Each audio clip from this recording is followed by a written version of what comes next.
माझं सोलापूर न्यूजमध्ये आपल्या सगळ्यांचं स्वागत।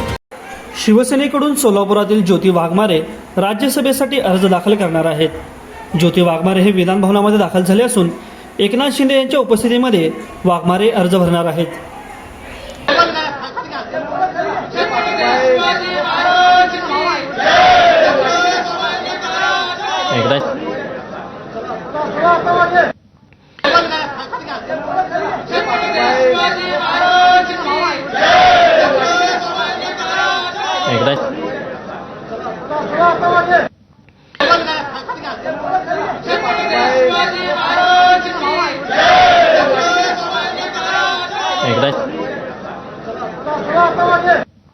माझं सोलापूर न्यूज या यूट्यूब चॅनलला सबस्क्राईब करा आणि बेल आयकॉन प्रेस करायला विसरू नका।